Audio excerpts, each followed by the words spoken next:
And thank you, Jamie, for attempting to be here. And I know the weather is crazy. So I will just make a couple brief comments on how I got to this point. So my interest in work on consent and sexual violence and Title IX research started at UC Santa Cruz, where I was an undergrad.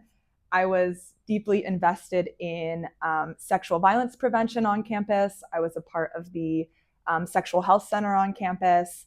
I also helped put on the sexual violence prevention training to all of the incoming first years. And I didn't know it then, but what I know now is that that made me like a critical part of UC Santa Cruz's Title IX compliance efforts, actually. So early on, I think working at the Sexual Health Center, consent was a really big part of how we talked about these things, how we taught people things. Consent was always sort of central, like the focus of what we did, what we communicated.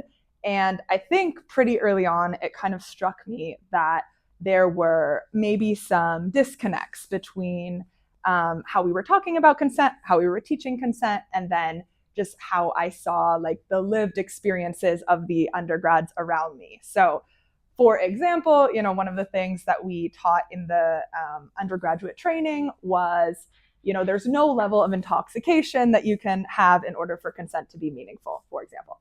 Well, I was a freshman at UC Santa Cruz, and so it was clear to me that people were having sex intoxicated and they felt like they were giving consent, right? So that was like the first disconnect for me of like, what's going on here?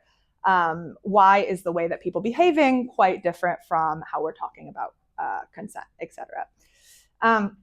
So I was very fortunate enough to be able to apply to grad school and to have the opportunity to work with Jamie, who's on Zoom, who is like the king of Title IX research when it comes to athletics.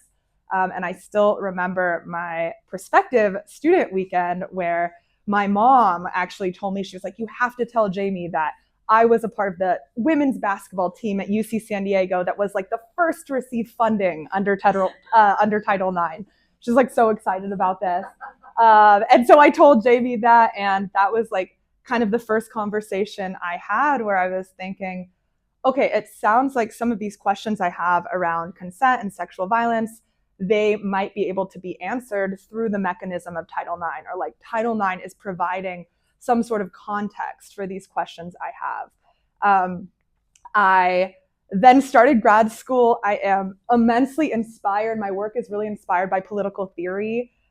Much to my first year advisor, Dan Galvin's sort of chagrin, I took most of my classes in political theory, not American politics. But I think I had this like pretty important experience where one of the professors here, Shmulik Neely, he was like, oh, you're interested in consent. Read this article. It was called The Moral Risk of Calculating Consent or something like that. And the entire article was like, if A plus B equals C, is consent possible? It's a very analytical philosophy approach to it. But it opened my eyes in the sense that I thought, maybe this is something I can do from a sort of empirical standpoint or from a methodological standpoint. Is there a way to calculate consent and sort of see what consent actually is? How are people actually thinking about it?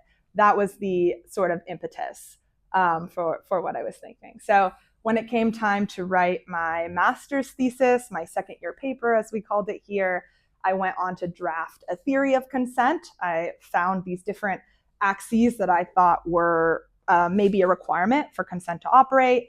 They were affirmation, power, capability, constitution. And then in my second year paper, I actually tested those axes on Northwestern undergrads. So I did this survey where I was like, do you think, in so many words, do you think you have to have affirmative consent for consent to be possible? Okay. I was really surprised by my findings.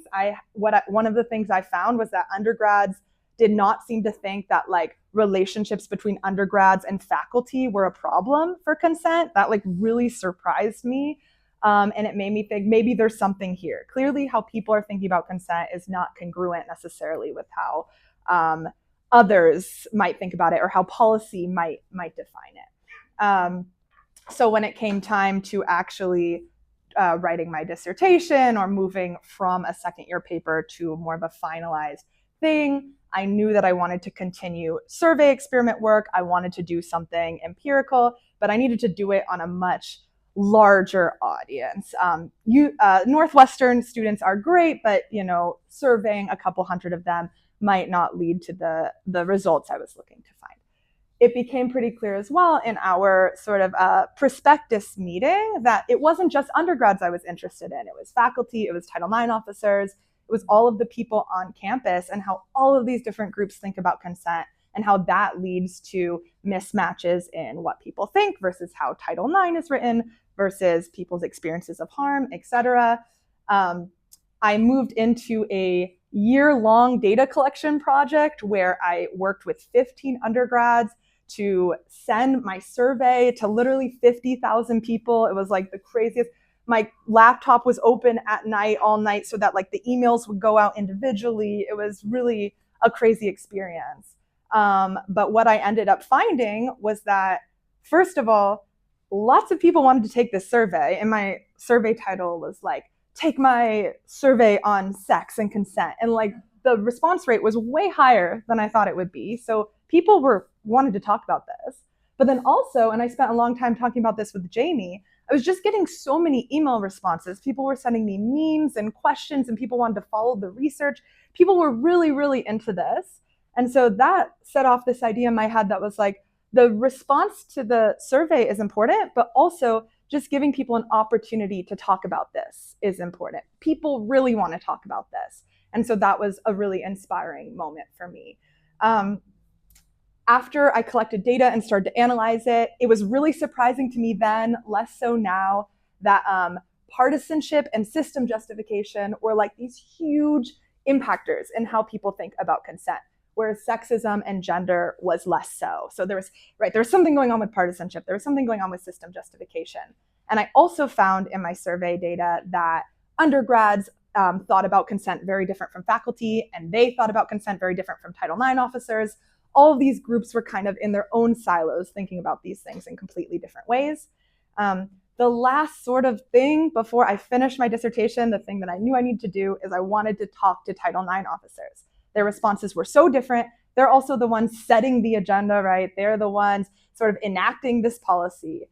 And I had the misfortune, whatever, to do my interviews 1 month after Trump came into office. And that was, I think, what I would consider to be the most like impactful and emotional part of my journey to now, is talking to Title IX officers. Many of them like cried on the Zooms. The responses that they had were so touching and inspiring to me that it became less of an issue in my head of everybody's thinking about this differently, and more an issue of there are real concerns and considerations on the people that are legislating this, that are on making the decisions. And not 100% of those concerns are students doing okay, are faculty doing okay. There's so many different concerns there. So moving forward, as Jamie said, I do want to turn this into a book. My dream has always been to write a book. I feel it feels a little out of my depth, so I want to hear everything that you all have to say after reading it about how I might do that. I am imagining it in a similar structure to my dissertation, with a chapter for undergrads, a chapter for faculty, a chapter for Title IX. I would also love to conduct interviews with undergrads and faculty as well, since right now I just have that interview data for the Title IX officers.